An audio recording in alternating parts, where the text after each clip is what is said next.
Yes, welcome to another episode of Tuesday Night Talks. And now it's brought to you by Des Moines New Age Shopping Community Center as well as Des Moines New Age Radio. I'm your host, Alicia, and what you just saw was the hard-fought, hard-won victory of having a show opening.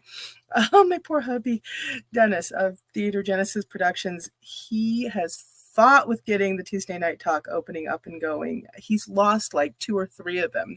His computer just ate them. It's like, what? He had this really cool one of Stonehenge with lightning coming all through it and everything. Gone. Couldn't get any of it back. So that one was an absolutely awesome product. It was definitely where we needed to be with it. And let's all give him a big hand because, oh my God, he works so hard. I thought he was going to cry one time, but he doesn't cry. Anyways, so yay, I'm so excited. We have an opening. Woo! But thank you all for being so patient. I do apologize about last week. Migraines, sick, everything like that. Ugh. And my back almost going out. But happy day. We are back with Tuesday Night Talks. And this time around, I was really thinking hard about what we should cover tonight. And then all of a sudden, a person came into the shop and asked a couple questions. And lo and behold, these are questions I keep getting. I like to come on here, and I do apologize. I am very scattered, so my apologies. But anyway, I like to come on here and resolve questions and topics that I get asked frequently in the shop. I've got comments. Oh, Christina, being soon. Hi, Christina. Hi, hon. Hi, Alicia. Oh, it's so great of you to be here. Thank you. I appreciate you joining me. Joining us, because I've got a few different viewers. Anyways, so the topic tonight is the basics of setting up your sacred space. Some people would call it an altar. I prefer sacred space simply because I'm going to turn off these lights because, wow. Okay, hold on. Let me see if I can turn off those. Yeah, I like that a little bit better. Sorry, they were starting to give me a headache. So setting up your sacred space, and I'm not going to try and take up too much time tonight, but setting up an altar and a sacred space is something the same, because what you are doing more than anything, you are creating an energy focal point in your home. And that's what this basically is. You're just giving physical form to it. With an altar, it's more used for spell work and ritualistic purposes and things like that, and they're very religious based. A sacred space, on the other hand, which is something that I'm a lot more familiar with, that is just setting up the energy point. And the energy, the intention, the desire, what you're pouring into it, that is what that space is going to be for you, your home, the different people within your home, everything like that. That's what it's going to push out throughout your entire home. But it's going to be that focal nexus in your home. And I said focal, not vocal. Sorry. I just wanted to make sure I didn't slur there. What's going on is with a sacred space, the more energy you put into it, the more you'll get out of it. But even having some place right there in your home that's kind of that nexi point, it's amazing, and it does wonders. It's almost like having a shrine somewhere. There was a story a long time ago.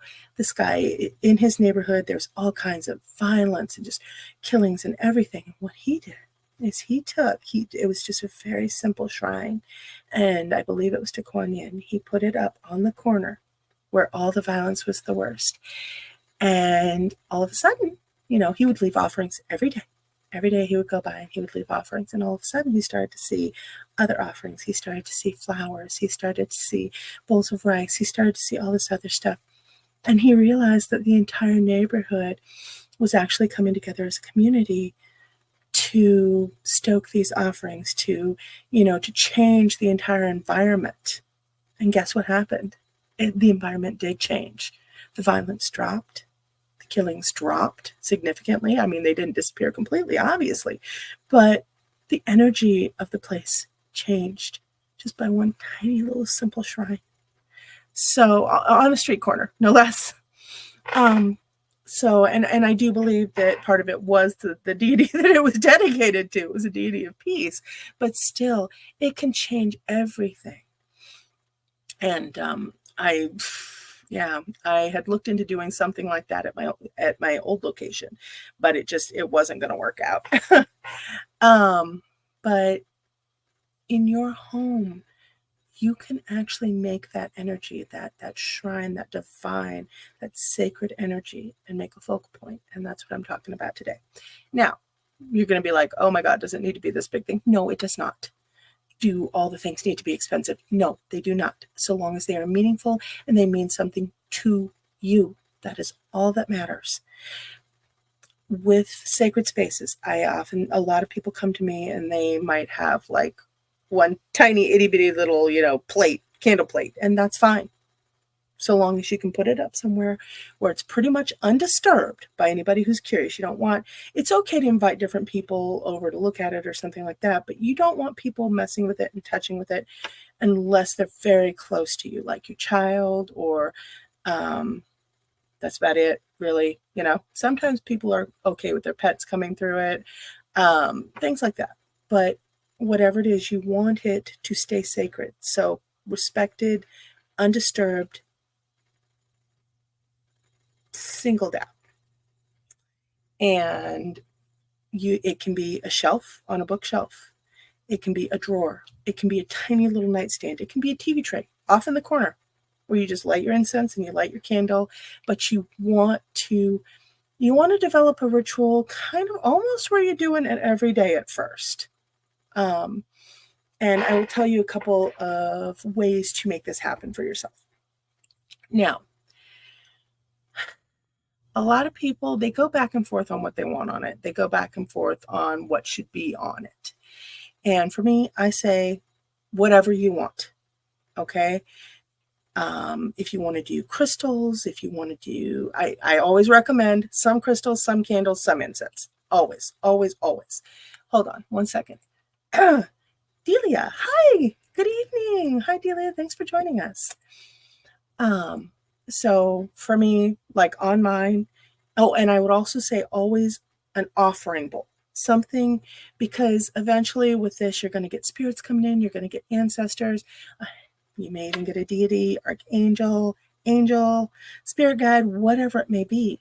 But you want to have that offering bowl. And one thing I checked and I checked and I checked and I dug until I found out.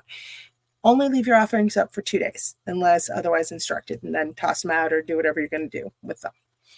Anyways, so you want your candles, you want your incense, and it doesn't have to be anything fancy. Go down to the dollar store. Get some dollar store candles, get a dollar store bowl, okay, something pretty, something that, or even something simple and plain. Just get a glass cereal bowl, maybe something smaller if you got a small space. But, get a tiny itty bitty little incense holder. It doesn't matter how fancy it is. This is all about something that is more sacred and devotional to you. And it doesn't have to be one religion either. Heck, it doesn't even have to have a religious aspect. It's just creating that energy nexus for you in your home or personal space. I even know of people who have altars at work, sacred spaces at work. I was very surprised to find that out. I guess I shouldn't be, because my hubby, when we were actually doing vending shows, he made an altar tile for himself and he took it with us.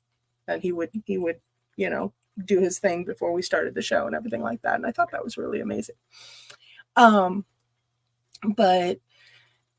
okay, let's see, drawer, TV table, stuff like that. Now, for me personally, I prefer getting a small cabinet, a freestanding cabinet. Yeah, put it in a corner somewhere, and you can research the feng shui on this, everything like that. But for me, I just went with what I felt, the area I felt was best suited for it. And that's actually honestly what I suggest for you to go by the feel. Where it says, hey, put your sacred space here, because it will feel different, So I put up a little cabinet, and I put it together and everything like that. It was a DIY. I think it was a bathroom cabinet supposed to be, but it was perfectly shaped because I knew I wanted a triangular one. And it has doors. And the reason why I like the cabinet part, the doors, is because you can put all your incense, your candles, everything like that in. Sorry, my throat's really dry. You can put all your candles and incense and all your items in there and close the doors so it's undisturbed. And you know your stuff is right there. So I love cabinetry for this. But anyway, you put it in the corner and you put up your candle, you put up your incense holder. Oh, one other thing, you want to make sure you get a cloth or something to cover the tray or table or anything with. And I will tell you why. One, it does add to the ambiance of it. It adds to that energy part of it, but it also keeps it clean, because if anything gets spilled on it, anything like that, you can go and wash it. That's why you have a spare. So you have a couple. I know some people, they like to change them with the seasons or with the months or with the zodiac signs or with the moons. It doesn't matter. Whatever you feel most comfortable with.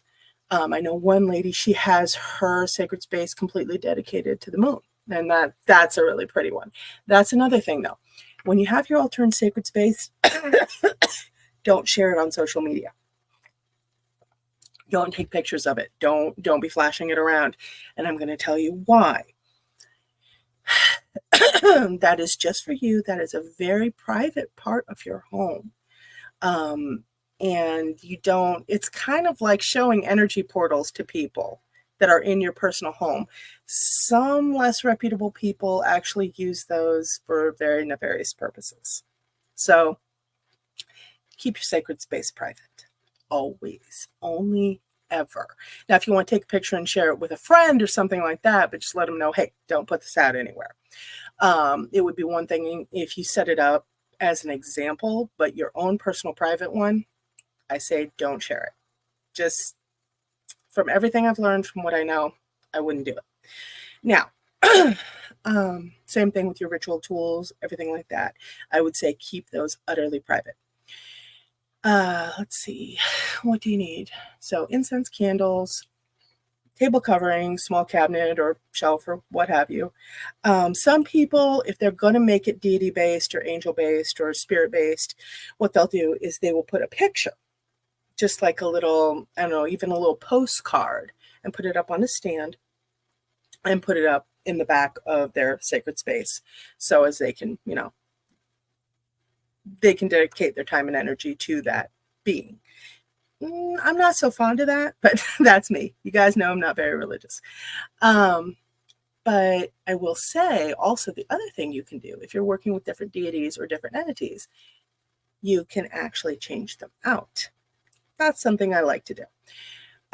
So if let's say I'm working with Archangel Michael, okay? Let's say that. I will get either a picture or statue, I'll put it up, and I'll put it on a little stand so it's a little bit raised. I just feel like that's a little bit more respectful. And I'll just, I'll say, hey, this, help me please, da da da da da da, stuff like that. Candle, da da da. Oh, and some people love putting out a glass of water as an offering because water is life. So there you go, that too. So you might want to get like a little cup or something, just a little shot glass or a little dollhouse teacup or something, something small, and put it up there. Crystals. Now, one of the things I used to do on my sacred space, and I still love doing it quite a bit, I do crystal grids on it. And what that does, if you orient them right, orient them correctly, they can cover the entire house or property. So if you want protection, luck, prosperity, healing, anything like that, you can actually do a crystal grid and put it on your sacred space. And the more that you go there, the more you light the incense, the more you light the candles, all of a sudden, the more you leave offerings, even if it's just some coins or something like that, all of a sudden, the more that energy is going to grow. The more you put into this, the more you're going to get out of it. So crystal grids are another thing, but you also might want something a little bigger if you're doing crystal grids. Another thing is you absolutely have to keep your sacred space clean. So you want to clean this every week. You want to clean it up every week. And that is both physically cleaning it as well as actually metaphysically cleaning it. So physical, wipe it down, shake everything off. If you want, wash the altar cloth. If you don't feel like it, don't worry about it. I actually keep a small wastebasket not right next to, but in the vicinity, so I can just pull it over, sweep everything off, clean it all up, and put it back. Boom, there you go, done. The other thing is metaphysically clean it, so you're going to want to sage it off. Palo Santo and cedar and pine are kind of my faves for cleaning stuff off. White selenite is great if you just want to leave it on the altar, although I don't really suggest that because then things can get a little bit too negative spacey.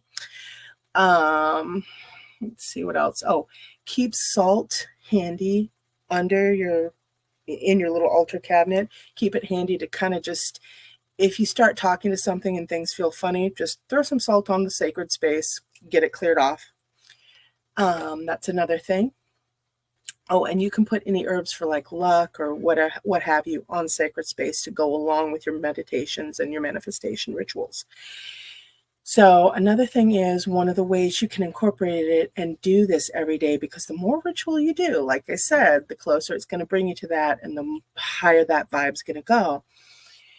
One of the things you can do is you can actually meditate by it. You can come in and just every day, just, take off your shoes, go over there, be like, okay, so this is what I need to do. You say your prayers. You can actually designate it as the spot to talk to your guides, your angels, your deities, your ancestors, what have you.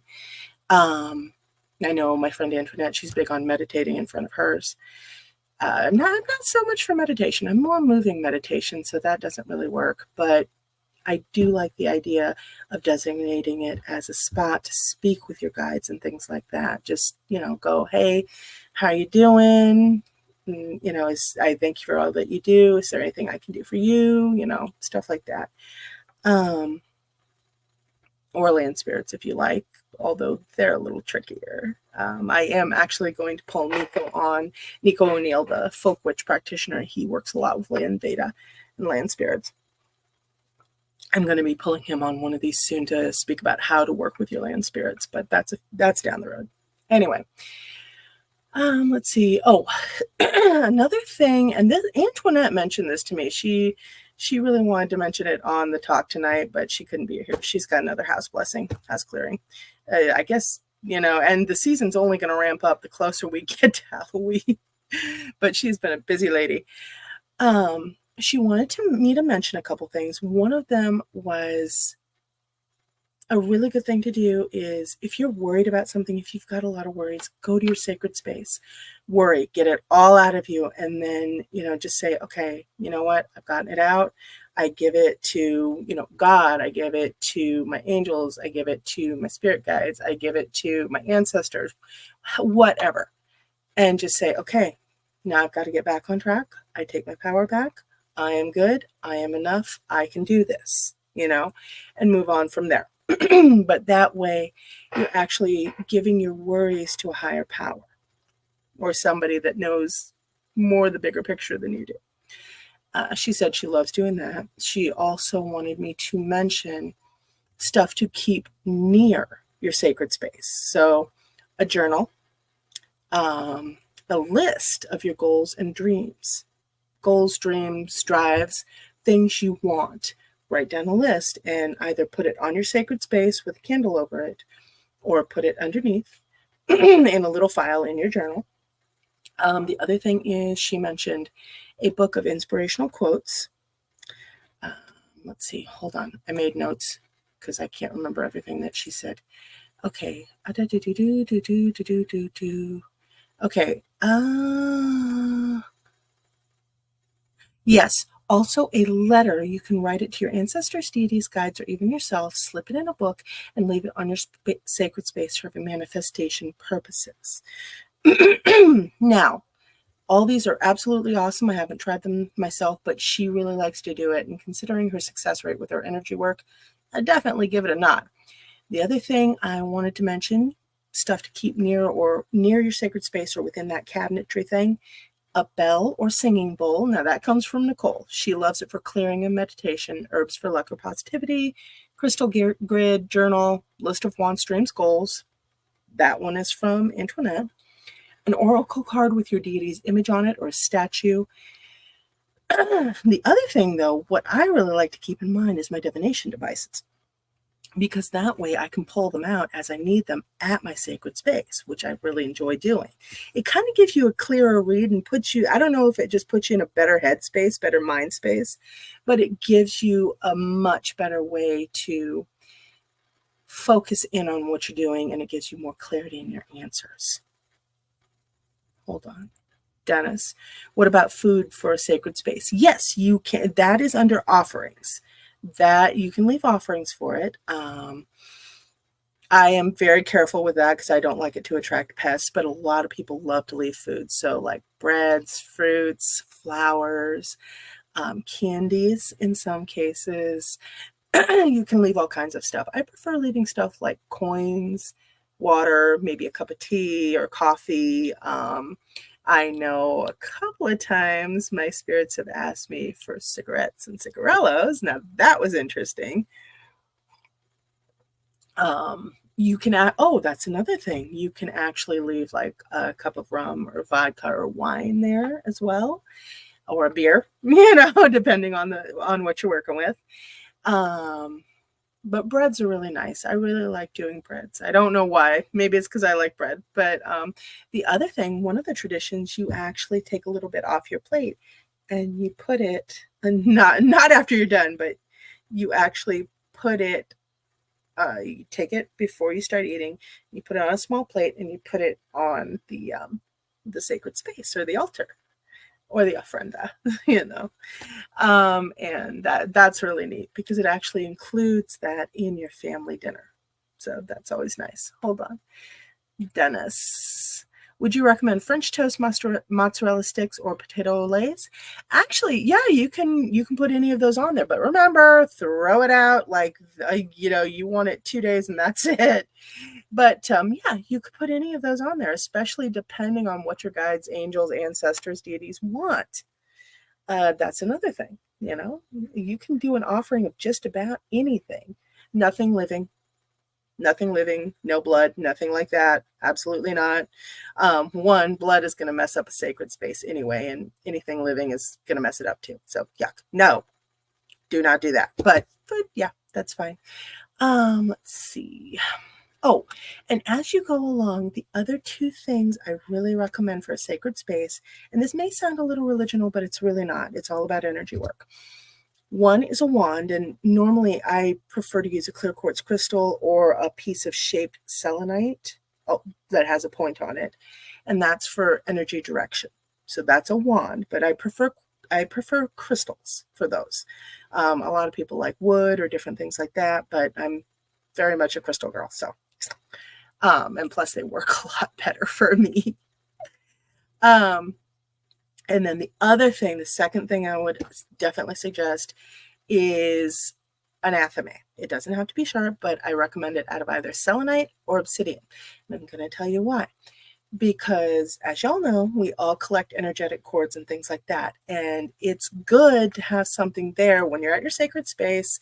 If you're doing this every day, you just come home, make it a habit, come home, pick up the athame and just cut all the energetic cords and return to sender them, because it keeps everything a lot cleaner. It keeps you cleaner. It keeps your home cleaner. It keeps your sacred space cleaner. It just keeps everything more clean, clear, and under control. Hold on, Dennis. Potato olays, yummy. Yes, potato olays are absolutely awesome. I'm a huge potato fan. And I just found a recipe for Irish potato bread that only has like 3 ingredients, so I am there. It's going to be awesome. Anyways, now, one of the things I also get asked is, hey, what happens if my sacred space overgrows? What happens if I'm needing to do more work and I don't have enough space? Well, if you find out that you're needing to do more and put more things up and more candles and things like that, what you do is, because remember, the sacred space, yes, it's your table, your drawer, whatever, but you can actually, it's an area. So you can put shelves over it. You can put TV trays by it. You can put different shelves by it, stuff like that. And you can use those for different workings. But remember to keep your main altar, the one you started with, your main sacred space, that is your main one. That is where you go and you pray and you do whatever. For me, I kind of like to keep mine simple because I don't want it clogged with too much stuff. I mean, that's your first instinct. Just put a whole bunch of stuff on there. No. Keep it clean, keep it elegant, keep it simple. One more thing. Let's see. Now, this is something Nicole mentioned because she actually had to move her sacred space. Hold on 1 second here. Dennis, obsidian is sharper than selenite. Yes, that is true. Yes, it is true, and it works really, really well. I only mentioned selenite because I actually enjoy using it to clear quartz. Dennis, I'm hungry. I'm going to go get some potato olays. Well, okay, fine. You're getting potato olays? Well, Arthur's bad stuff at the moment. Fix this though. Okay. Anyway, sorry. Oh, almost choked to death on my own spit earlier. Yeah, I almost messed up being alive real quick there. Anyways, and it's still, yeah. Anyways, okay. So Nicole wanted me to mention this. She had to move her sacred space, and what she said is it's fine. It does feel a little bit different, but basically you need to talk to and communicate with your sacred space, your energy focal point, and tell them what's going on and why. Basically, she wanted me to mention, and this is right, remember that once you pour energy and care into something, it begins to take on a bit of a life of its own, and it will. Hold on. Delia, lol, he came to life. Very true, very true. But it begins to take on not quite a consciousness, but a very, it's almost an animistic viewpoint where everything has a spirit, everything has consciousness. And with your sacred space, the more you pour into it, yes, you'll start to feel its presence. And it will change the energy of your home for the positive, so long as it's well maintained and you actually work with it at least a couple times a week. And if nothing else, work with it once a week. I would definitely recommend once a day. It does help out a lot. Now, I will tell you, I'm not the best with this, but I do recommend it because I do see the results when I work with it more. And you're going to be standing there and you're going to be like, what am I doing at first, but just relax. There's nobody else there. There's nobody else to look at you. This is all about you.